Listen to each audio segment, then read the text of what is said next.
Assalamualaikum warahmatullahi wabarakatuh. Perkenalkan nama saya Nur Halisa dengan NIM 0021211025. Di sini saya akan menjelaskan beberapa materi dari dasar-dasar aquaculture. Materi pertama adalah prinsip-prinsip pembenihan ikan. Syarat-syarat pembenihan ikan. Yang pertama, fasilitas. Yang kedua, induk. Yang ketiga, pemijahan. Yang keempat, pembuahan. Yang kelima, pemeliharaan larva dan juvenil. Dan yang terakhir itu penjualan dan distribusi. Syarat pembenihan ikan. Yang pertama itu fasilitas yang memadai. Yang kedua, induk yang siap untuk dipijak. Yang ketiga, pemijahan. Yang keempat, pembuahan. Yang kelima, pemeliharaan larva dan juvenil. Dan yang keenam, penjualan dan distribusi. Dari selanjutnya yaitu pembenihan krustasea, udang dan kepiting. Dasar kegiatan pembenihan. Yang pertama itu menyiapkan sarana dan prasarana seperti hatchery, bak pemeliharaan induk, bak pemeliharaan benih, pakan, dan induk. Kedua adalah manajemen induk. Induk yang digunakan adalah induk yang telah matang gonad. Yang ketiga pemijahan dan yang keempat pemeliharaan larva. Materi berikutnya adalah hama aquaculture. Hama adalah hewan atau tumbuhan yang keberadaannya merusak, merugikan spesies yang telah dibudidaya. Hama terdiri dari 4, yang pertama itu penyaing dan pengganggu, yang kedua pemangsa dan predator, yang ketiga perusak, dan yang keempat pencuri. Materi berikutnya adalah jenis-jenis penyakit dan hama ikan terhadap kesehatan masyarakat.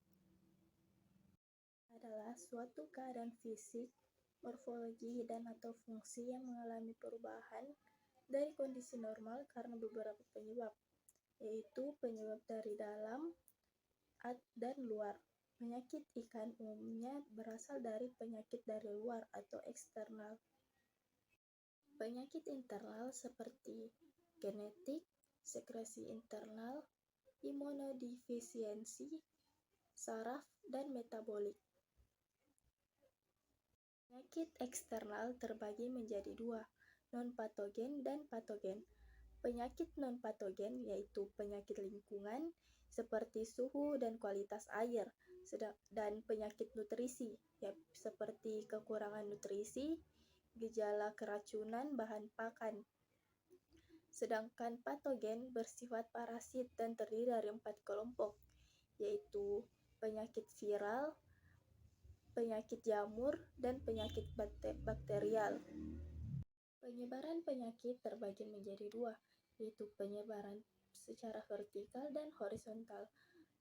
Penyebaran secara vertikal seperti dari induk ke anak, dan penyebaran horizontal seperti waterborne, soilborne, dan carrier, atau semua jenis krustasea.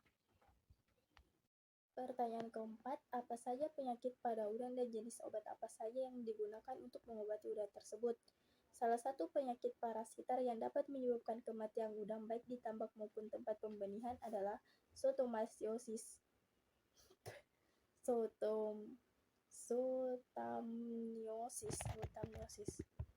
Pertanyaan keempat, apa saja jenis penyakit pada udang dan jenis obat apa saja yang digunakan untuk mengobati udang tersebut?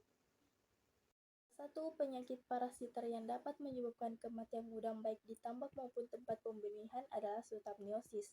Penyakit ini merupakan salah satu penyakit parasitar pada udang faname yang disebabkan oleh Zoothamium panai.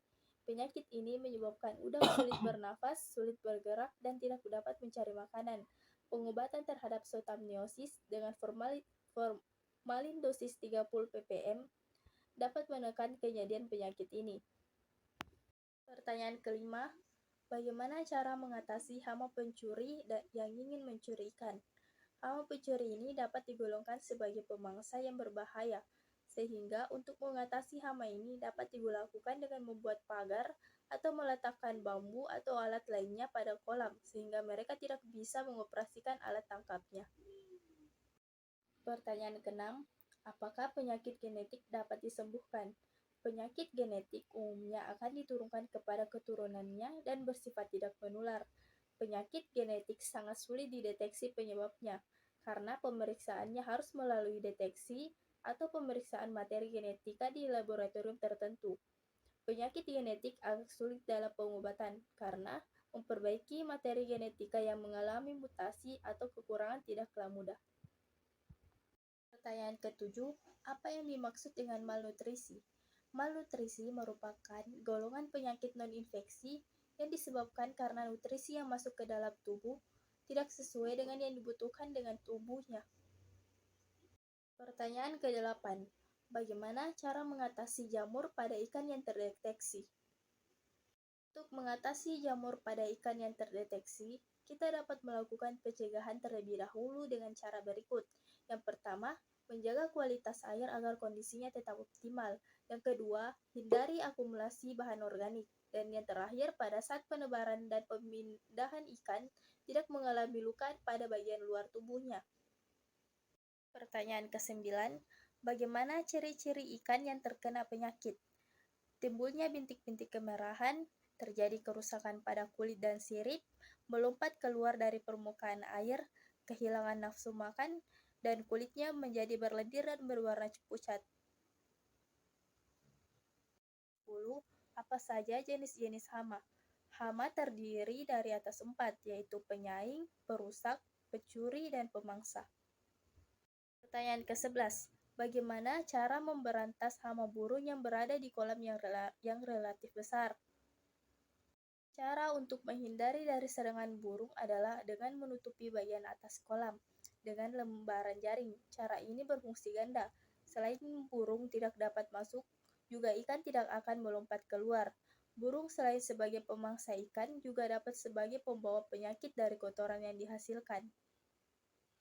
Sekian dari saya. Wassalamualaikum warahmatullahi wabarakatuh.